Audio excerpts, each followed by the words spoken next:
所以今天讨论时间可能不多，所以各位我们可能明天可以有一个比较长的时间可以做综合讨论，所以我们大概就两个问题左右，好吧？有任何朋友要向两位教授提问的吗？把握时间，不然我们就要去玩耍了。因为阿弗 Brown 教授跟改天人教授刚好是一个非常好的对，就是说刚改天人教授引用 Before 的说法，说我们要活出我们自己的生活，我们不要过无聊的生活，我们要找到自己生活乐趣的时候，平台资本主义就出现了，它帮助我们控制我们所有的娱乐。我还记得那个宝可梦那个 APP， 在台湾的时候，有一群小的劳工阶级，在一个警察局抗议的时候，20个人，后来上面有上千个人冲上来，我们觉得劳工运动有希望了，后来发现不是，因为那个警察局出现了一个天龙还是什么之类，所以所有人都跑上去。我在那一个 moment， 我觉得劳工运动成功了，其实不是，是宝可梦成功了，就是阿弗 Brown 刚刚说的，是这个超级 APP 重新 seduce 我们重新引诱我们进到一个新的娱乐世界。那所以我觉得这刚刚好，某种程度说明了意大利自主派的看法，就是当我们要活出我们自己生活的时候呢，平台资本主义浮现了，它接替了2000年左右的网络经济泡沫化的方法，就是说我们抵抗了，我们也活了，但是权力会重新再来一遍。那像我们面临就是一个更复杂的世界跟秩序。就是两位在主旨发言当中，一位提到关于性欲，另外还提到了关于日常的爱情。那我最近就有在思考，人类的第一台性爱机器人也已经开始发售了。那我想知道，在机器已经如此的进入我们的感情生活，已经占领我们的日常的感情生活的时刻，那我们在日常生活当中应该用什么样的力量去面对它，以及这样的未来的这样的社会，我们的爱情的出路是什么？谢谢。First one. Any more?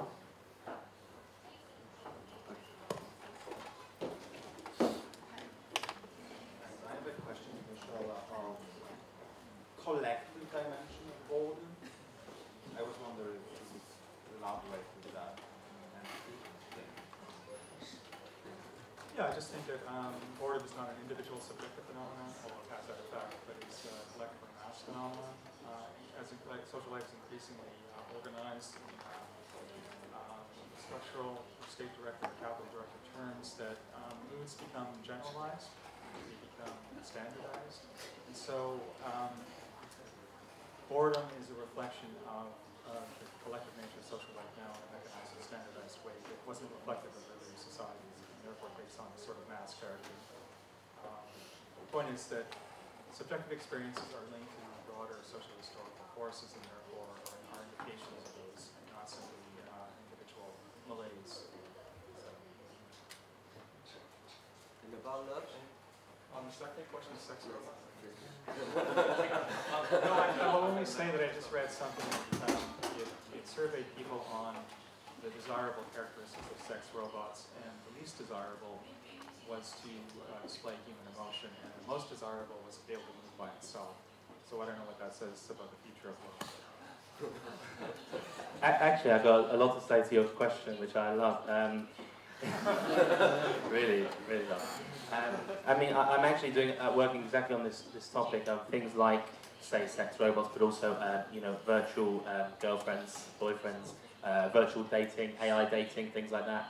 I have an AI date on my mobile phone, and I have the PlayStation VR where I have a virtual girlfriend on there. I mean, I have a real wife too, but this one is just in the VR. And I'm working on the kind of patterns of love, which are kind of created by these new robots. Let's call them various kinds of robots, from the physical sex robots, which I'm sure you're referring to, through to the AI and virtual dating simulators, which are increasingly popular. My sort of tentative conclusion at this moment is it's a bit like what Jacques Derrida describes in The Politics of Friendship, where he says that there are two kinds of friends, two functions of friendship. One is just to narcissistically affirm the individual with the friend, and the other is a kind of friendship of otherness, which challenges you and forces you in new directions. And, you know, I think there's great potential for robots to be the second category, a type of robot which makes us change in the future into a new, we can escape some of the limitations of contemporary human subjectivity and change. We could create robots as others who force us in new and different directions. But unfortunately, that is the opposite of the patterns that we're seeing in the developments of AI and robotics, and especially in virtual dating and sex robots, where the product is designed precisely only to please you in the kind of self-affirming narcissistic way. So I'm thinking of the way in which humans, that I think opens out into the much broader question of why we are always making robots and AI in the image of ourselves and in the image of humans. Instead of embracing the potentiality for engagement with otherness, we are homogenizing the robots into something which just kind of narcissistically affirms you know, the contemporary human subject. And I think that's a kind of bit of a disaster when it comes to the future of love and technology.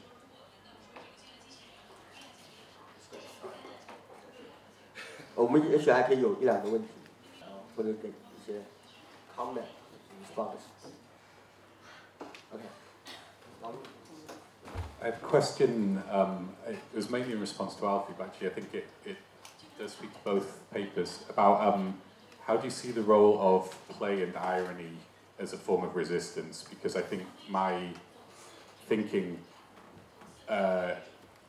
was before these papers was that, you know, play and irony can be modes of resistance against the sort of crushing forces that we see in terms of modernity or technologies. But, you know, Alfie's paper in particular, showing the way that play and the way that we're impelled to enter into play is actually, can be quite sinister in the way that our desires drive us to participate in, you know, what you're calling platform capitalism. And I'm thinking about, you know, when I first started teaching in Asia, in the UK, it's quite unusual to have mobile phone contact with your students. Here it's quite usual, so what was surprising to me was have students express themselves to me by using emojis. So a student going to submit their paper late would be expressed by like a cute bear crying, something like this, okay? And then what happened was me and my friends, other men in their 30s, started sending these same things to each other, ironically as a joke, haha, here's a crying bear. But before we knew it, we were kind of communicating in that way, not quite seriously, but no longer as a joke. So we'd sort of entered into these patterns as well. And it just showed it's quite sort of insidious, and in that case, I hope not sinister. But certainly we were doing it without thinking too much about it anymore. Yeah, I'm glad you asked, because I realised in the process of asking the question that I accidentally skipped one page looking through my paper, and it was about this kind of thing. And I wanted to mention an example which I didn't have a chance to mention, which is again to do with Pokemon Go. It's an amazing thing that in China you can't. Initially they said they were going to have Pokemon Go here, but then they blocked it. And there's fascinating examples of which I think is really typical of the internet use I've seen, the kind of subversive internet use I've seen in Hong Kong. So what people will do in order to play Pokemon Go in, say, in Shenzhen, they will go to Hong Kong and download the app first of all, then come back to Shenzhen, and then you can't. There's no map there, right? Because they haven't downloaded a map for Shenzhen. So they then use a very complicated ghost. It's like a VPN, but it's more than a VPN because it actually goes to your physical GPS location as a movable GPS. And then they walk around. So they'll ghost GPS to LA, where the most Pokemon are, and then they'll walk around the streets of Shenzhen. But the map is the map of LA. So this is fascinating because you've got two cities layered on top of each other in the phone. You've got the actual physical streets of Shenzhen, and then you've got the downloaded map, the simulated map of LA.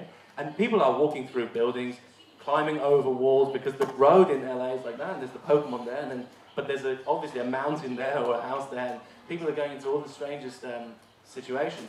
So in a way, it shows a kind of desperation to play Pokemon Go. It suggests a kind of conformism, but actually it's very ironic, and these guys are actually competing to be the best subversive user of all this technology. Basically, who can hack it most efficiently, who can work out who it works, and there's a very interesting irony and playfulness around all the discussion boards of this stuff. which touches to exactly what you're asking about. And I do think that shows a great potential for subversion of these technologies which are just handed to us, and we're demanded to use it in X way. And it really shows the kind of potential to deploy it in different ways, kind of playfully and ironically, and change the space in the opposite way to the one which we're being told to. So I do think there's definitely potential for that kind of subversion.